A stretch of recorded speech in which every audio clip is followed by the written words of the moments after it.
এবারের ছেলেদের ধাত্তাই এরকম, ওরা কাউকে কিছু বলে করে না। কিন্তু আমি বেশ বুঝতে পারছি এই কদিনে ওর ব্যবহার বেশ কিছুটা পাল্টেছে। দেখো, বাবার শরীরটা ভালো নেই, রোদের মধ্যে বাবাকে আর বেরোতে হবে না, আমি একা একাই চলে যেতে পারবো। ঠিক আছে, তুমি তুমি বাবার খেয়াল রেখো, আমি আসছি। চলো রবি কাকা, চলো। কি নয়, এসব তুমি কি করছো? সবে তো ভুগে উঠলে। না না মা, আমি পারবো, আমি পারবো। আপনি বসুন মা, আমি পারবো। না না না, আমি আমি দিচ্ছি মা, তুমি বসো, বসো তো। ও তোমার কাজ কমানোর জন্য কাজে হাত লাগিয়েছে এটা ভেবো না দিদি ভাই। ও কাজ করছে নিজেকে ব্যস্ত রাখার জন্য, ওর বরকে ভুলে থাকার জন্য। কি গো মেয়ে, আমি কি কিছু ভুল বললাম? মিহির কোথায়? দাদাভাই কাউকে বলে কোথাও যায়? কটা দিন বেশ ভালোই ছিলাম, ভাবলাম বিয়ের পর মানুষ হয়েছে, দুদিন যেতে না যেতেই যেই কে সেই। এখন থাক না এসব কথা, তোমরা খাও না, এসব নিয়ে এত কথার কি আছে? মন্দিরা, নিজের ছেলেকে একটু বোঝাও, বিয়ের পর জীবনটা পাল্টে যায়, সেটা ওর মাথায় ঢোকাও। মিহিরের মাথায় কখন যে কি চাপে। এই তো এত কাণ্ড হয়ে যাওয়ার পরও গতকাল গুঞ্জনের জন্মদিনের পার্টিতে গিয়েছিল। আসলে গুঞ্জন আর মিহিরের সম্পর্কটা কিন্তু বেশ ভালো। হ্যাঁ, এনগেজমেন্টের সময় একটু তিক্ত হয়ে গিয়েছিল, কিন্তু এখন বোধহয় ওরা আবার আবার ব্যাপারটা ঠিক করে নিয়েছে। শুনলাম দাদা গুঞ্জনকে জন্মদিনে একটা খুব সুন্দর গিফট দিয়েছেন, আবার মিহিরও দিয়েছে। হ্যাঁ, ও আবার নিজে পছন্দ করে কি যেন একটা দিয়েছে। ও তার মানে কাল গুঞ্জনের জন্মদিনের পার্টিতে? আমাকে একবারও বললো না কেন? কি হতো বললে? আমি আপত্তি করতাম, আটকাতাম ওকে।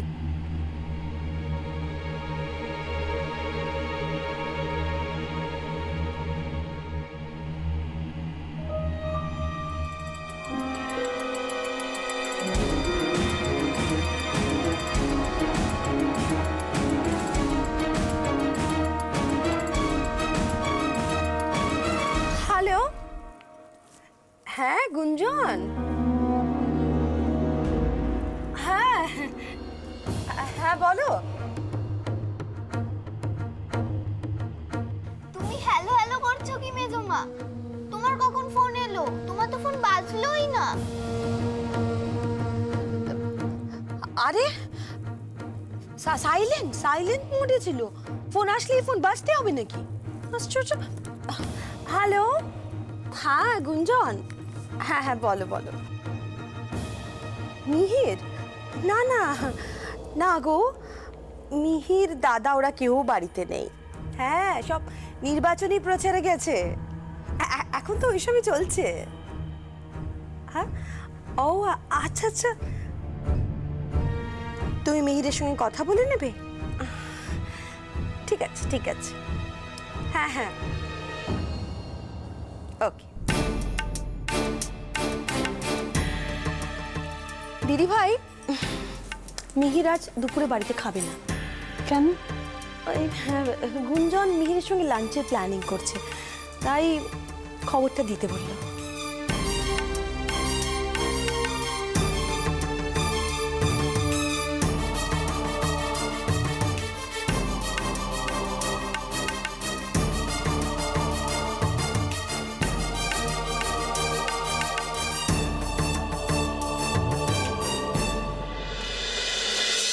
তোদের কতবার ফোন করেছি, ফোনটাও তো ধরিস না আজকাল। নানা রকম কথা কানে আসছে। কি ব্যাপারে, কি হয়েছে? তোরা ভালো আছিস কিনা সেটা জানার জন্যই মাঝখানে ফোন করেছিলাম। হ্যাঁ রে, চারুদি কেমন আছে? অনেক কিছুই তো ঘটে গেছে শুনলাম। ভালো আছে তো চারু? পুরো কলেজটাই তোকে চারুদের হাত ধরে আসতে দেখেছি, আজ একা এলি, কেমন একটা অদ্ভুত লাগছে।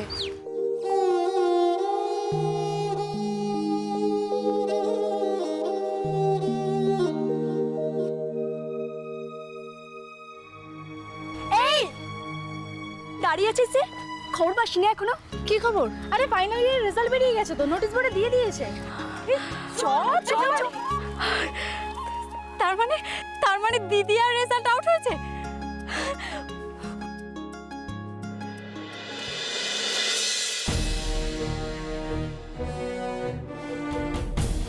মিহির কেন বলে গেল না আমায়?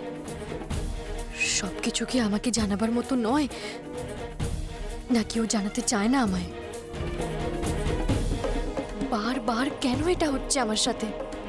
কেন আমাকে চোখে আঙুল দিয়ে দেখিয়ে দেওয়া হচ্ছে যে ভুল হতে পারে আমার সব বিশ্বাস?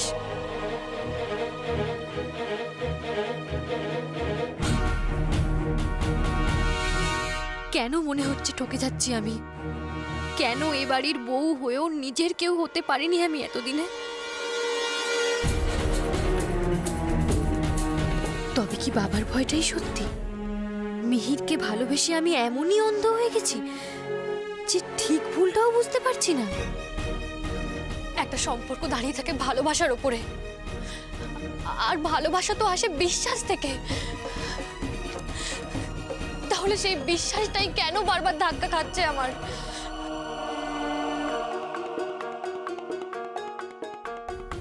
এই ভালোবাসার জন্য বাবাকে কষ্ট দিয়েছি আমি? এই সম্পর্কের জন্য আজ আমি আমার নিজের মানুষগুলোর থেকে এতটা দূরে? আমার বাবা আমার চোখের সামনে নিজের বিনিময়ে নিজে কি পেলাম আমি? বিশ্বাসঘাতকতা। আমি হেরে গেলাম বাবা, হেরে গেলাম আমি। তোমার চারু হেরে গেছে বাবা, মিথ্যে হয়ে গেছে সব কিছু, সব মিথ্যে, সব।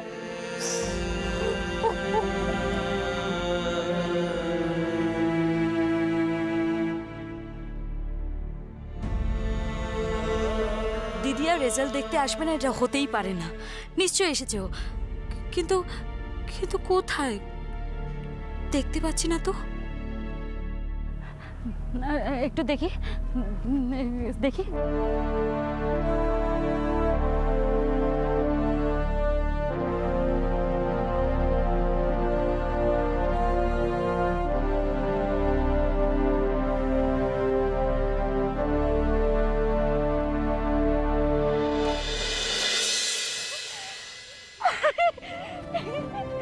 দিদিয়া, আমার দিদিয়া ফার্স্ট হয়েছে, আমার দিদিয়া ফার্স্ট হয়েছে। ইয়েস ইয়েস ইয়েস ইয়েস, আমার দিদিয়া ফার্স্ট হয়েছে। তোমরা শুনছো?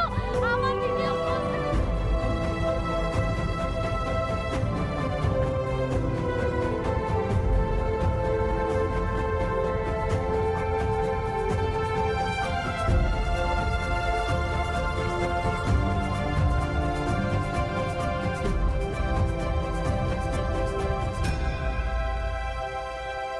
হ্যালো হ্যালো বাবা। কি হচ্ছে দুর্গা? তোর তোর- তোর গলাটা এরকম লাগছে কেন? কি হয়েছে গো? কি হয়েছে? আবার কি কিছু? হ্যাঁ, দুর্গা, আচ্ছা বাবা, তুমি সবসময় খারাপটাই ভাবো কেন বলো তো? ভগবান অনেক খারাপ জিনিসের মধ্যেও আমাদের জন্য ভালো কিছু তুলে রেখেছেন। তুমি এইসব কথা ছাড়ো না বাবা। শোনো না শোনো না, দিদিও ফার্স্ট হয়েছে। আরে উঠছো কেন? কি হয়েছে বলো না, চুপ করে আছো কেন? কি হয়েছে? চারু চারু চারু, কি হয়েছে? চারু, কি হয়েছে? আমাদের চারু ফার্স্ট হয়েছে। আরে তুই তুমি বলো দিদিয়া কি অবস্থার মধ্যে পরীক্ষা দিয়েছিল, তারপরেও দিদিয়া ফার্স্ট হয়েছে। দিদিয়া সবার থেকে আলাদা। এই এই প্রতিমা, আরে তুমি তুমি তুমি যাও যাও যাও, গিয়ে ওই সুবল, রত্না, মণিমা, যারা যারা আছে সবাইকে জানিয়ে দাও আমাদের চারু ফার্স্ট হয়েছে। যাও যাও, দাঁড়িয়ে থাকো না, যাও। আরে এমনি এমনি গিয়ে জানিয়ে দেবো। খুশির খবর জানাবে না? আমি পরে ওদের সবার জন্য বৃষ্টি নিয়ে যাবো, বুঝেছো? এই দেখো, দাঁড়িয়ে ঠাকুর দেখছো কি? যাও যাও, যাও। ঈশ্বর চক্রবর্তী বাড়িতে আছেন? ঈশ্বর চক্রবর্তী, এই প্রতিমা দেখো তো কে এসছে। তুমি তুমি দেখো, আমি বাড়িতে দেখছি। আছেন? কে?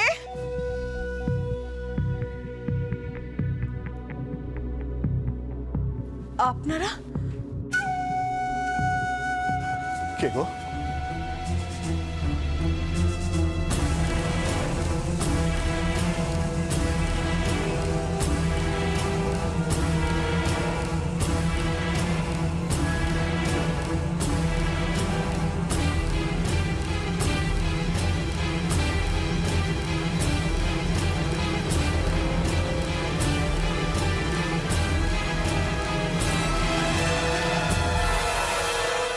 অভিরূপ মুখার্জি।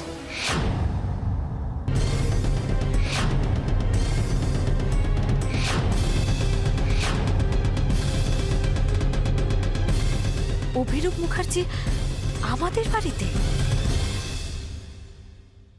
অভিরূপ মুখার্জি আমাদের বাড়িতে নিশ্চয়ই কোনো উদ্দেশ্য নিয়ে গেছে। বাবা মার এই মুহূর্তে যা মনের পরিস্থিতি, উনি যদি কিছু গিয়ে হ্যাঁ? না না না, আমাকে যত তাড়াতাড়ি সম্ভব বাড়ি পৌঁছতে হবে, বাড়ি পৌঁছতেই হবে। দুর্গা!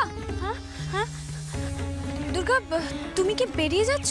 আমরা ভাবছিলাম তোমার সঙ্গে দেখা হলে খুব ভালোই হয়। হ্যাঁ তোমাদের সাথে দেখাও খুব ভালো হয়েছে। আচ্ছা আমার দিদিয়া কেমন আছে?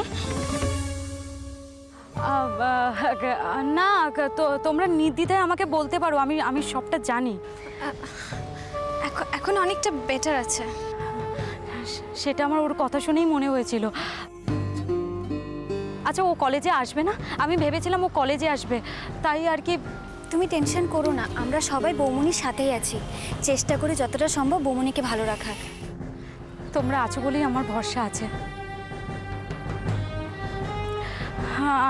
আমি ভেবেছিলাম ও নিশ্চয়ই রেজাল্ট দেখতে আসবে, ও ফার্স্ট হয়েছে, রেজাল্ট নিতে আসবে, আমি ভেবেছিলাম। হ্যাঁ, আসা তো উচিত। আচ্ছা ঠিক আছে, আমরা গিয়ে কথা বলবো। ও যেদিনকে কলেজে আসবে সেদিনকে আমাকে একটু জানাবে। আসলে ওর সাথে না অনেক দিন দেখা হয়নি, একটু দেখা করব। হ্যাঁ অবশ্যই জানাবো। আচ্ছা একটা উপকার করবে গো, আমার দিদিয়া না নাড়ু খেতে খুব ভালোবাসে, তাই মা ওর জন্য একটু নাড়ু পাঠিয়েছে, দিয়ে দেবে প্লিজ? দাও। আর একটা ছোট্ট রিকোয়েস্ট করবো, ওকে এই চিঠিটা দিয়ে দেবে প্লিজ? Thank you. আসলে তোমাদের সাথে না অনেক কথা বলতে ইচ্ছে করছে, কিন্তু আমার খুব তাড়া আছে, আমাকে যে করে হোক বাড়ি পৌঁছতে হবে। তাই দুর্গা, তুমি নিশ্চিন্তে সাবধানে বাড়ি যাও। বৌমনিকে এই সব কিছু আমরা দিয়ে দেব। Thank you so much. আমি আসছি। হ্যাঁ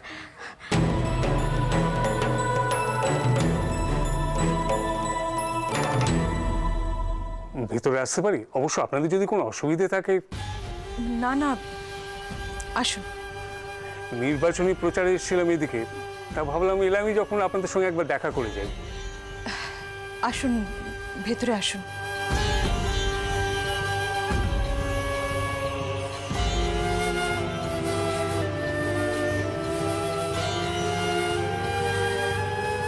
কি হলো মেয়ে, দাঁড়িয়ে রইলে কেন? এসো।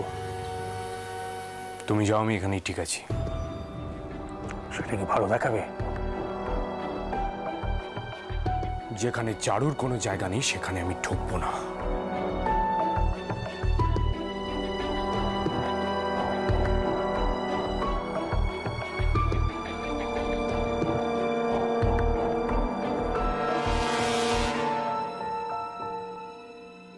এদের এই আবেগ, মান অভিমান এত বেশি, অবশ্য এর কারণটা আমার কাছেও পুরোপুরি পরিষ্কার নয়। এই তো এদিকে আসছি থেকে চারুমাকে বললাম যে আমাদের সঙ্গে চলো, একসঙ্গে গিয়ে বাবা মার সঙ্গে সবকিছু মিটিয়ে। এলো না? এলো না কি বলছেন? আপনাদের নামটা পর্যন্ত শুনতে চায় না। তারপর তো একটা মারাত্মক কথা বলে দিল, বললো যে ও নাকি আপনাদের কাছে মৃত।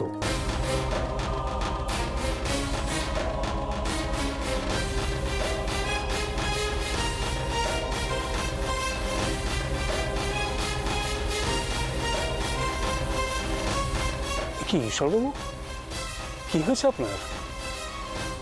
হাতে মুখে এত চোট, কি পড়ে ফড়ে গেছিলেন নাকি? খুব লেগেছে নিশ্চয়ই, না? কি জানেন, গায়ের ব্যথাটা সময়ের সাথে সাথে মরে যায়, কিন্তু মনের ক্ষতটা বহুদিন থেকে যায়। ঠিক কথা, লাখ কথার এক কথা বলেছেন। আমি বুঝতে পারছি চারুলতার কথাগুলো আপনাদের কোথায় লেগেছে। দেখুন, সেই কারণেই আরো আশা যে কি এমন ঘটলো যে ও মানে বেঁচে থেকেও আপনাদের সামনেই আসতে চাইছে না। এই কথা ও নিজে মুখে বলেছে? বিশ্বাস হচ্ছে না? আমারও হয়নি। দেখুন সত্যি কথা বলতে কি, আমার সাথে তো এখনো সেরকম সুসম্পর্ক তৈরি হয়নি ওর। তা সত্ত্বেও আমাকে এই কথাটা বললো। তাছাড়া আরও যেটাও করলো। কি করলো? না থাক, সেসব বলে আমি আপনাদের মনটা আর। না না, থাকবে কেন, বলুন। আসার পর থেকে তো আপনি অনেক কিছুই বললেন, এটাই বা বাদ যায় কেন, বলুন। খুব বিশ্রী ব্যাপার, বলতেও খারাপ লাগছে। মিহির ওকে এতবার বারণ করা সত্ত্বেও চারুলতা আপনার নামে পুলিশের কাছে রিপোর্টটা করলো।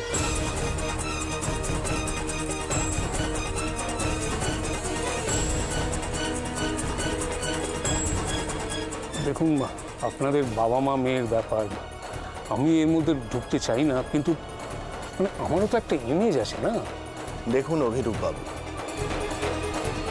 সত্যি সত্যি আমার মেয়েটা করেছে কিনা আমি জানি না, তবে হ্যাঁ, ঘটনাটা যে ঘটেছে এটা সত্যি।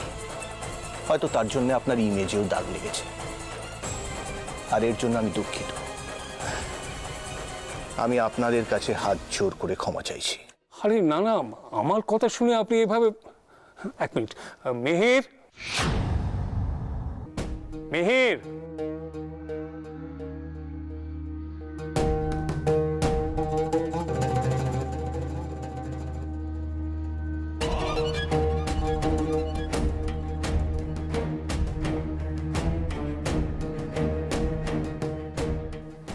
এসো এসো, বসো বসো। ওনাদের চারুর ব্যাপারটা বললাম, তা উনি মেয়ের হয়ে আমার কাছে ক্ষমা চাইছেন। কি বলি বলো তো, তুমি বলো ওনাদের। না, আমার ক্ষমা চাওয়ার কোনো প্রয়োজন নেই। সেদিন যেটা ঘটেছে সেটা রাগের মাথায় মানুষটা কি করতে কি করে ফেলেছে সেসব ধরে তাতে আমার কিচ্ছু যায় আসে না। তবে এই পুরো ব্যাপারটায় চারু শক্ট। আপনি তো চেয়েছিলেন, আর এখন চারু চায় না আপনাদের সাথে কোনো রকমের যোগাযোগ রাখতে। ইভেন আমিও চাই না। আপনারা চারুর সাথে কোনো রকমের যোগাযোগ রাখুন। হ্যাঁ, এটাই বলো যে তোমরা চাও না। চারু চায় না এই কথাটা আমি বিশ্বাস করি না। এসব এসব আপনি উত্তেজিত হবেন না। আমিও তো একজন বাবা, আমি বুঝি। দেখুন, মেয়ের যখন ফট করে বিয়ে করে ফেললো, চোখের সামনে আমার পছন্দ করা মেয়েকে বাদ দিয়ে ওই চারুলতাকে সিঁদুর পরিয়ে দিল, সেদিন আমার মনেও দুঃখ হয়েছিল। মনে হয়েছিল যে ও চিট করেছে, আমাকে ঠকিয়েছে। কিন্তু এখন অনেকটাই মেনে নিয়েছি। দেখুন, যা হবার তা কে আটকাবে বলুন। দেখুন, আপনার কি হচ্ছে কি হতে পারে আমি জানি। অবশ্যই এটার একটা সুরাহা আমি করে দিতে পারি, একটা সুযোগ আপনাকে দিতে পারি আমি। মানে? আপনি আমার হয়ে অনন্তপুরে নির্বাচনী প্রচার করবেন।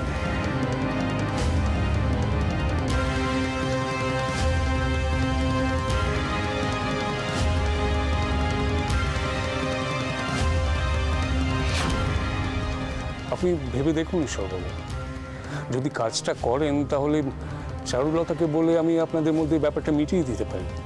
এতক্ষণে আপনার এখানে আসার কারণটা আমার কাছে স্পষ্ট হলো অভিরূপ বাবু। বাবা মেয়ের সম্পর্ক নিয়েও রাজনীতি করবেন অভিরূপ বাবু, সেটা কি করা যায়?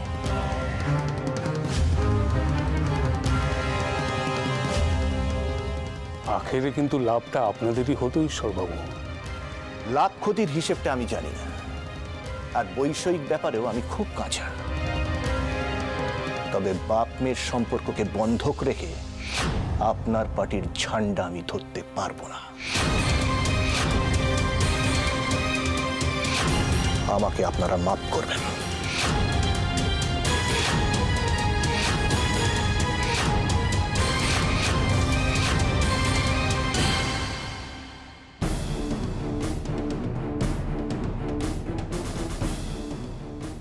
হয়েছে তো বাবা, এবার যাওয়া যাক।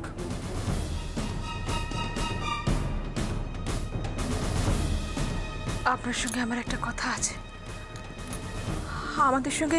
আমাদের সঙ্গে যা করতে হয় আপনি করুন, কিন্তু চারুকে কোনো কষ্ট দেবেন না। যা হলো সেটা ভালো হলো না। আপনার স্বামীর গোমার্তমির জন্য চরম মূল্য দিতে হবে আপনাদের। দিতে রাজি আছে, দেব, কিন্তু আপনি শুধু কথা দিন আপনি চারুর কোনো ক্ষতি করবেন না।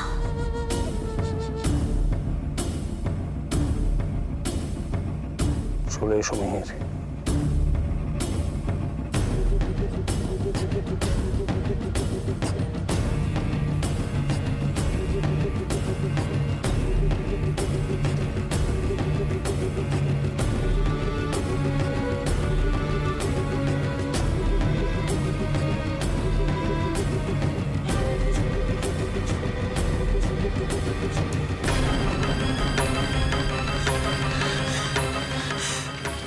হে ভগবান, আমার কোনো অনর্থ না ঘটে।